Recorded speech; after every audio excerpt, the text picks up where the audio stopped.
योग में विघ्न दुख दौर्मनस्यांग में जयत्व श्वास प्रश्वासा विक्षेप सह भुवः। पूर्व सूत्र में 9 प्रकार के अंतराय अर्थात योग के विघ्न, व्याधि, स्त्यान, संशय आदि बताए गए हैं, जो मन को विक्षिप्त करके योगाभ्यास को करने नहीं देते हैं। उन उपायों के साथ रहने वाले उपविघ्नों की चर्चा प्रस्तुत सूत्र में की जा रही है। वे उपविघ्न दुख, दौर्मनस्य, अंगमेजयत्व और श्वास प्रश्वास के रूप में है।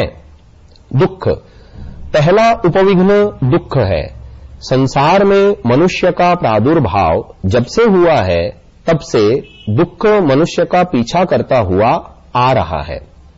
जब से मनुष्य होश में आया है तब से दुख को दूर करने का प्रयत्न करता हुआ आ रहा है, परंतु दुख ने मनुष्य को इतना आतंकित किया हुआ है कि मनुष्य प्रातःकाल आंख खोलते ही दुख को दूर करने का उद्यम प्रारंभ कर देता है।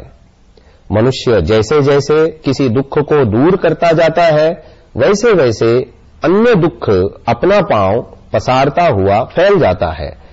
ऐसी कोई वस्तु नहीं है जहां दुख ने अपना स्थान न बनाया हो, अर्थात दुख प्रत्येक वस्तु में प्रविष्ट होकर मनुष्य को दुखी करने लग रहा है। इसी कारण मनुष्य दुख से अत्यंत भयभीत है। यह दुख मनुष्य को शांत, प्रसन्न, संतुष्ट, तृप्त, आनंदित और स्वतंत्र होने नहीं देता है। इसी कारण मनुष्य जीवन का एकमात्र उद्देश्य है किसी भी प्रकार से इस भयावह दुख को समाप्त कर दे।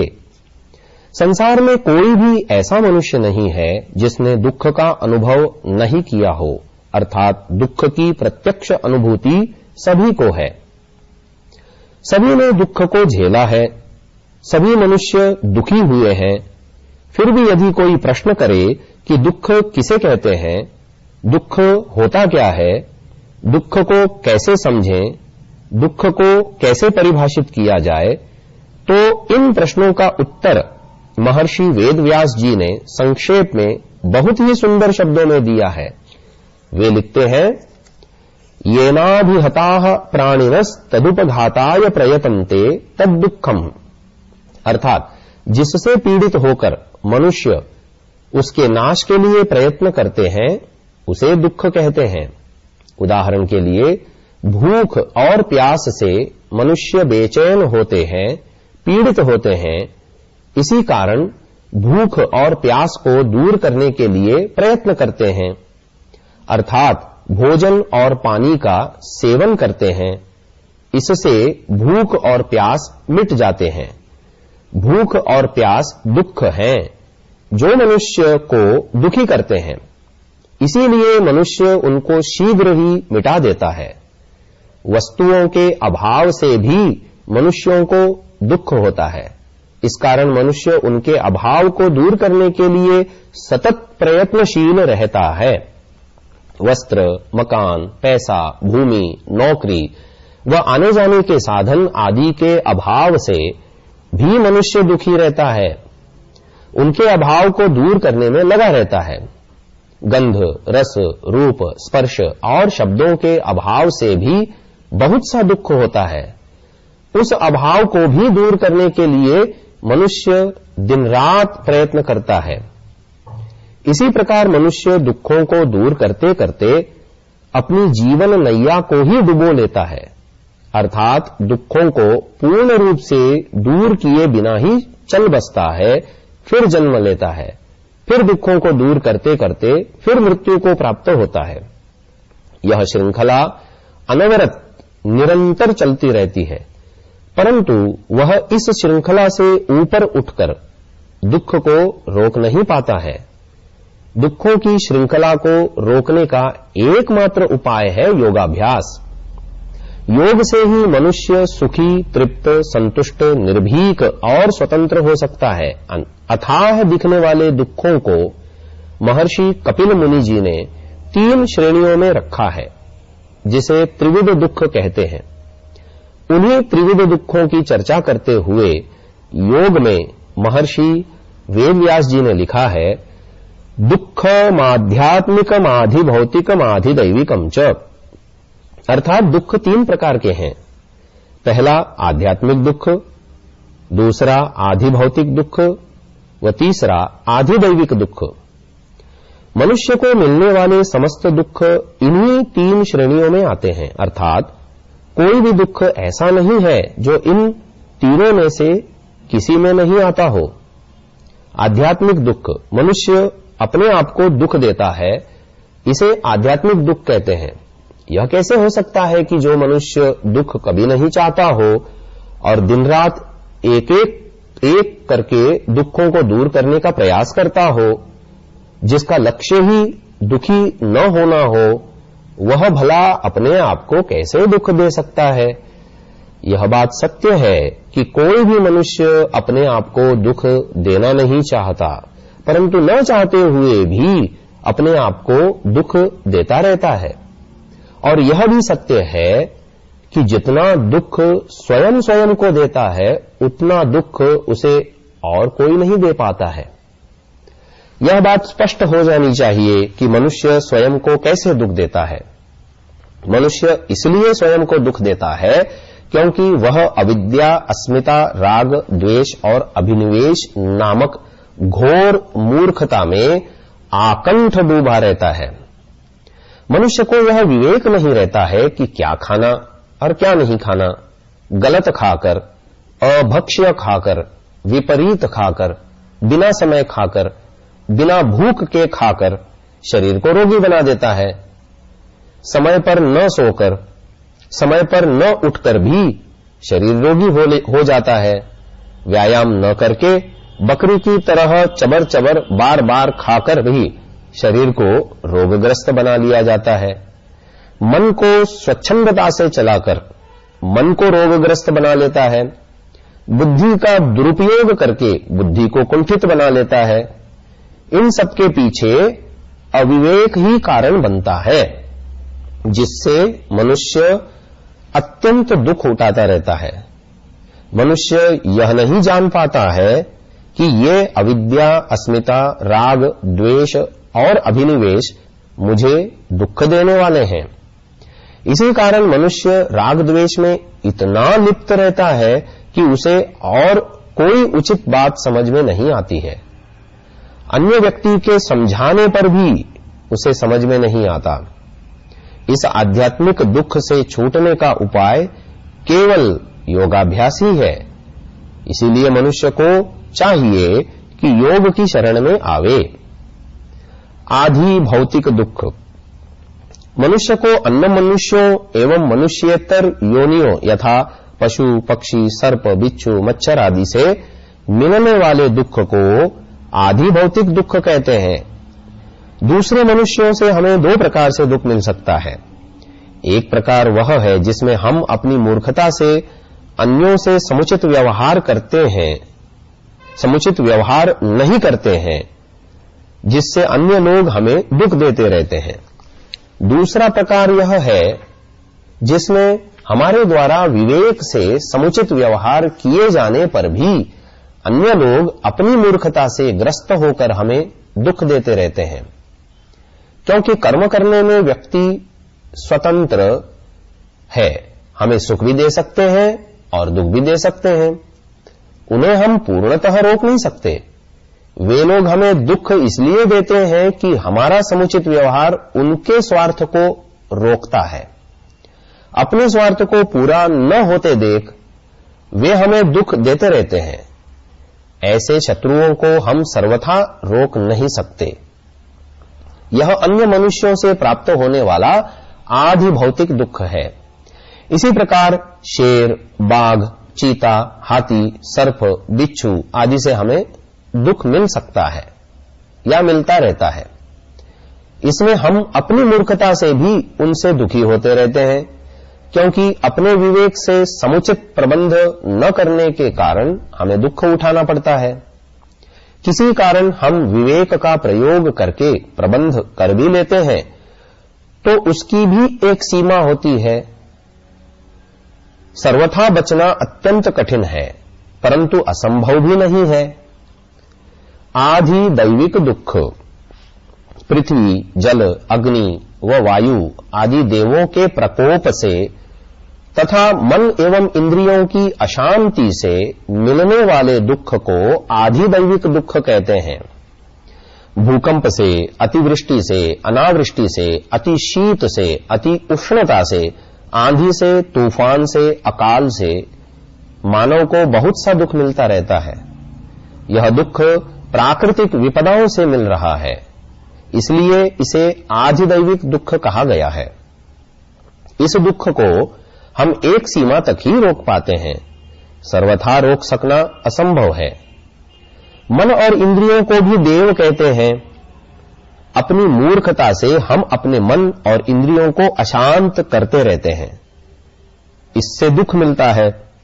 विषय भोगों की लालसा इतनी अधिक बढ़ा ली जाती है कि तृष्णा की पूर्ति न होने पर मन व इंद्रियों में अशांति बनी रहती है, जिससे दुख ही होता है। योगाभ्यास से मन व इंद्रियों की अशांति को सर्वथा रोक सकते हैं।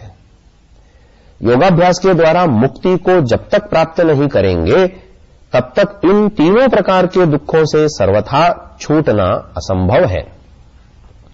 इन तीनों प्रकार के दुखों को एक सीमा तक रोकने पर ही हम योगाभ्यास कर पाएंगे, अन्यथा ये दुख योगाभ्यास को होने ही नहीं देंगे। महर्षि दयानंद सरस्वती तीन प्रकार के दुखों की चर्चा करते हुए सत्यार्थ प्रकाश, आर्याभिविनय आदि ग्रंथों में स्पष्ट करते हैं कि त्रिविध ताप अर्थात इस संसार में तीन प्रकार के दुख हैं। एक आध्यात्मिक, जो आत्मा शरीर में अविद्या, राग, द्वेष, मूर्खता और ज्वर पीड़ा आदि से होता है। दूसरा आधि भौतिक, जो शत्रु, व्याघ्र और सर्पादि से प्राप्त होता है। तीसरा आधिदैविक अर्थात जो अतिवृष्टि, अतिशीत, अति उष्णता, मन और इंद्रियों की अशांति से प्राप्त होता है। दौर्मनस्य, दूसरा उपविघ्न दौर्मनस्य है। दौर्मनस्य की व्याख्या करते हुए महर्षि वेदव्यास जी लिखते हैं, दौर्मनस्य मिच्छा विघाता चेतस्सह क्षोभः,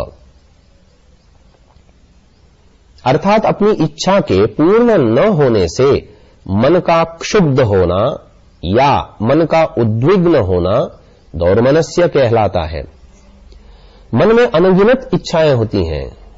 मनुष्य प्रत्येक इच्छा को पूर्ण करना चाहता है, इसी चाह से पुरुषार्थ भी करता है, परंतु प्रत्येक इच्छा की पूर्ति नहीं होती है।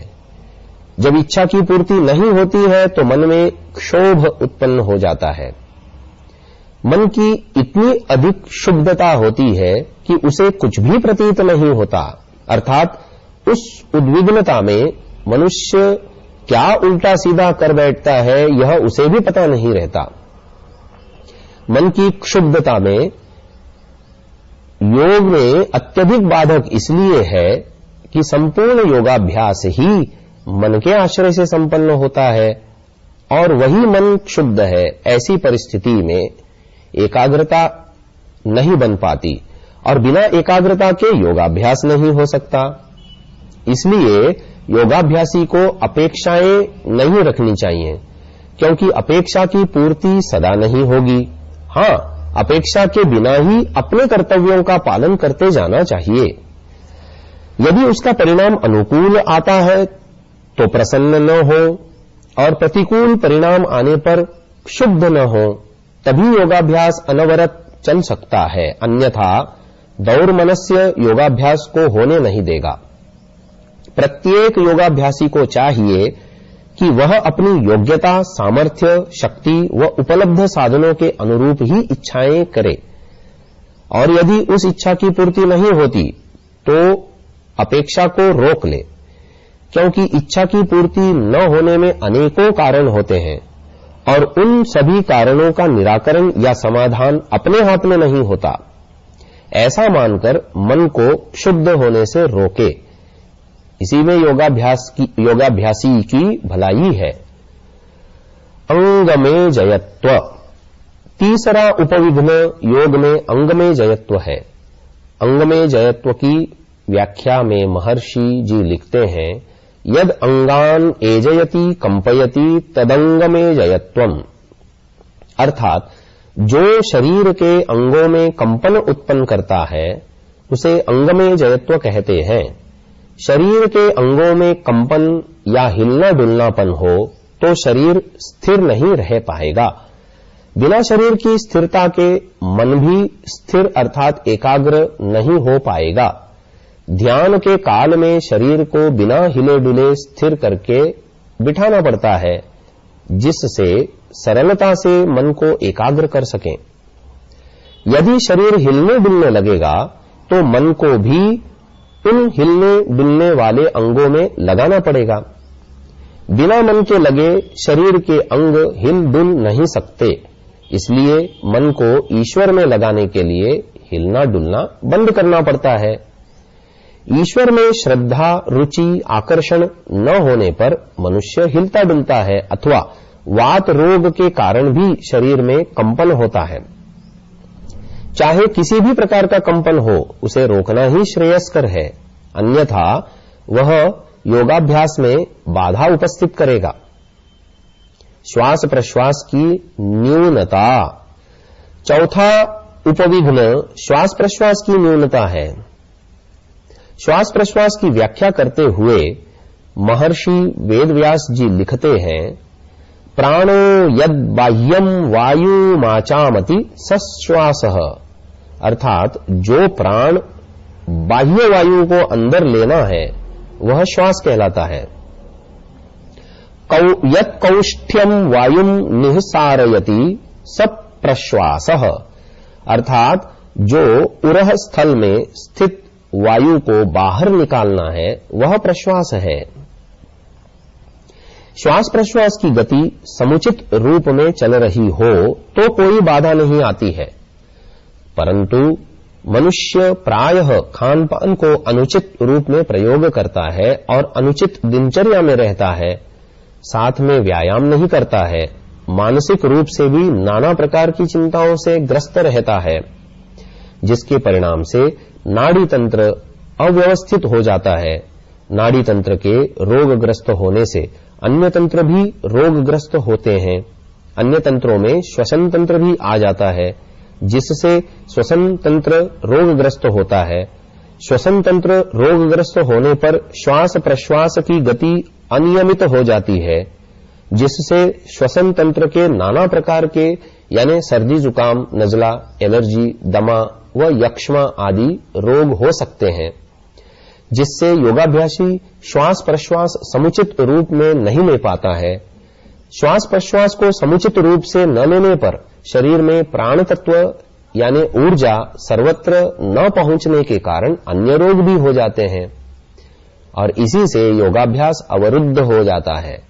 इसीलिए योगाभ्यासी को चाहिए कि वह उचित व संतुलित भोजन, उचित दिनचर्या का पालन करते हुए शरीर के अनुरूप व्यायाम करके श्वास प्रश्वास की गति को आयुर्विज्ञान के अनुरूप बनाए रखे, जिससे योगाभ्यास में किसी भी प्रकार की न्यूनता न आने पावे। सूत्र की व्याख्या का उपसंहार करते हुए महर्षि जी लिखते हैं, एते विक्षेप सह भुवो विक्षिप्त चित्तस्यैते भवन्ति समाहित चित्तस्यैते न भवन्ति। अर्थात ये दुख दौर्मनस्य, अंगमेजयत्व और श्वास प्रश्वास रूपी उपविघ्न विक्षिप्त मन वाले में ही होते हैं, एकाग्र मन वाले में नहीं होते हैं। इसीलिए पूर्व सूत्र में कहे गए विघ्नों को सर्वथा होने नहीं देना चाहिए, जिससे ये उपविघ्न भी नहीं होंगे।